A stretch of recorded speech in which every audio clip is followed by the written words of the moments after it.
പ്രതിപക്ഷ ആരോപണം നമ്മൾ കേട്ടു.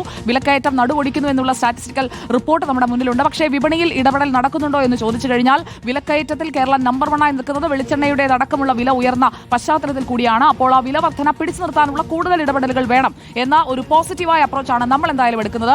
ആർ റോഷിപാൽ നമുക്കൊപ്പമുണ്ട്. ആർ റോഷിപാൽ, പ്രതിപക്ഷം ഇന്ന് ചോദിച്ചത് വിലക്കയറ്റം തടയാൻ നിങ്ങൾക്ക് കഴിയാത്തത് എന്തുകൊണ്ടാണ്? അതിന് സർക്കാരിന് ഭക്ഷ്യമന്ത്രിക്ക് പറയാനുള്ള മറുപടി എന്തായിരുന്നു? നമ്മളിപ്പോൾ പച്ചക്കറി മാർക്കറ്റിലേക്കൊക്കെ ഇറങ്ങി ചെല്ലുമ്പോൾ കഴിഞ്ഞ വർഷത്തെ അപേക്ഷിച്ച് വില കുറഞ്ഞു നിൽക്കുകയാണ്. പക്ഷേ വെളിച്ചെണ്ണയ്ക്കടക്കം പിടിച്ചു നിർത്താൻ പരമാവധി ശ്രമിച്ചിട്ടും കഴിഞ്ഞത് ഒരു പരിധിവരെ മാത്രമാണ് എന്ന വസ്തുതയും നമ്മുടെ മുന്നിലുണ്ട്. സർക്കാർ പറഞ്ഞത് എന്ത്?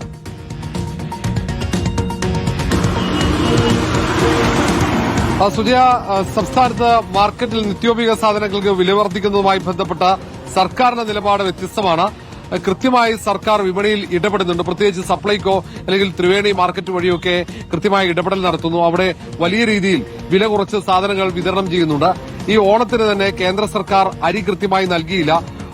ഒരു മണി അരി പോലും നൽകാതിരുന്നിട്ടും ഒരാൾക്ക് പോലും സംസ്ഥാന സർക്കാർ അരി നൽകാതിരുന്നിട്ടില്ല എന്ന വാദമാണ് ഭക്ഷ്യമന്ത്രി GR അനിൽ നിയമസഭയിൽ അടിയന്തര പ്രമേയ ചർച്ചയ്ക്ക് മറുപടിയായി നൽകിയത്.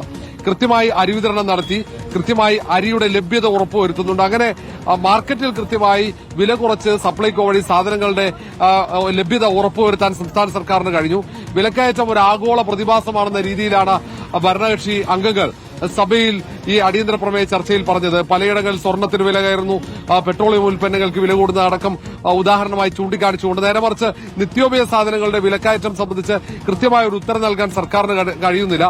അരിയുടെ വിലയുമായി ബന്ധപ്പെട്ടതിനപ്പുറത്തേക്ക് ഈ കുത്തനെ വില കയറുന്നതുമായി ബന്ധപ്പെട്ട ഒരു വിശദീകരണത്തിന് ഇപ്പോഴും സർക്കാരിന് സാധിച്ചിട്ടില്ല.